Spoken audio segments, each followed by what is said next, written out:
Welcome to this training brought to you by the North San Diego County Realtors, where we turn real-world case interpretations published by the National Association of Realtors into practical lessons that strengthen your understanding of the Code of Ethics in action.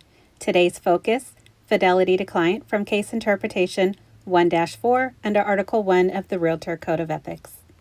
Article 1 is all about loyalty and trust. When someone hires you as their realtor, they're relying on your expertise, your judgment, and your ethical conduct to protect their best interests, not your own. This principle sets the foundation for fiduciary duty, fair dealing, and professional integrity, and in this case, you'll see just how critical that foundation really is. Client A wanted to list a vacant lot. He believed the lot could sell for around $150,000 based on other recent sales. Realtor B suggested listing it for $97,500, citing location and market conditions. Just 2 weeks later, an offer came in at full list price. Realtor B strongly urged Client A to accept, saying the market was slow and this was a good deal. Client A agreed, and the sale went through. At this point, everything might appear normal, a listing, an offer, and a sale, done and done. But 2 months later, the story took a turn. Client A contacted Realtor B to list a vacant lot. Client A said that he had heard that similar lots in the vicinity had sold for about $150,000 and thought he should be able to get a similar price.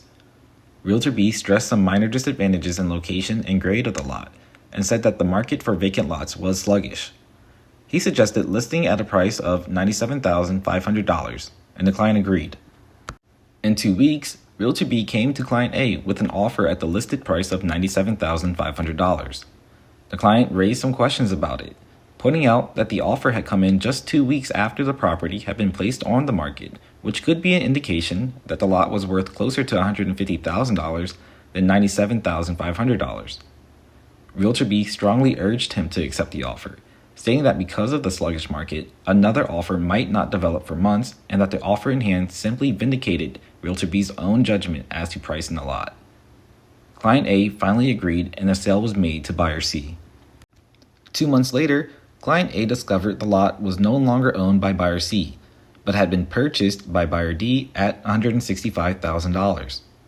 He investigated and found that buyer C was a brother-in-law of Realtor B, and that buyer C had acted on behalf of Realtor B in buying the property for $97,500.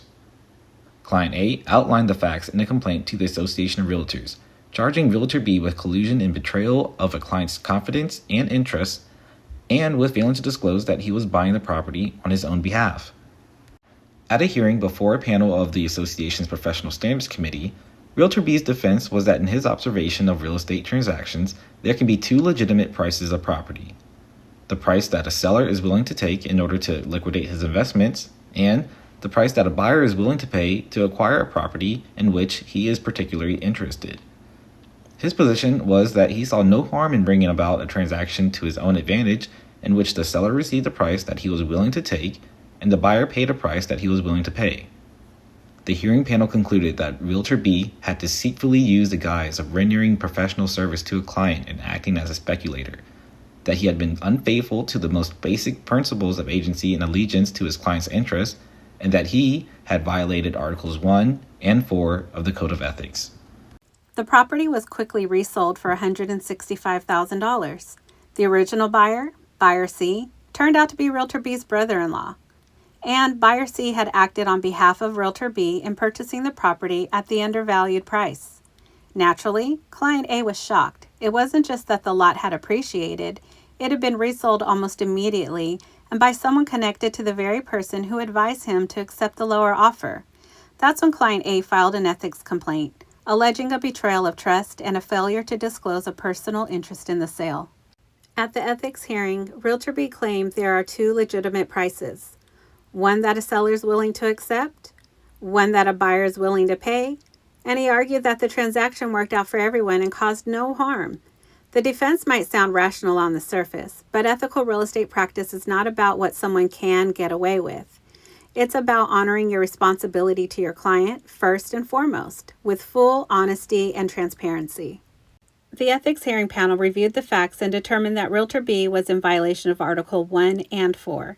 The panel concluded that he used his position for personal gain, he betrayed his client's confidence, and he failed to disclose that he was effectively the buyer. In the panel's words, Realtor B had deceitfully used the guise of rendering professional service to benefit himself. This was not a fair transaction. It was a clear breach of fiduciary duty and a violation of the Code of Ethics. Being a realtor means more than closing deals. It means earning trust and keeping it, even when that trust might cost you an opportunity for profit. The ethical path isn't always the easiest one, but it's always the right one. You cannot act in your own interest while representing a client. Always disclose any personal interest, even indirect. If you want to purchase a client's property, it must be fully transparent and fully consented to in writing. And protect your client's interest, even when opportunity knocks at your own door. Now it's your turn to reflect. Think about how you'd respond if this happened in your business. These questions help us grow from scenarios like this. If you were Realtor B, what should you have done when your brother-in-law showed interest in the property? How could you have structured this transaction ethically, or should you have walked away from it entirely? What alternative actions could have been taken?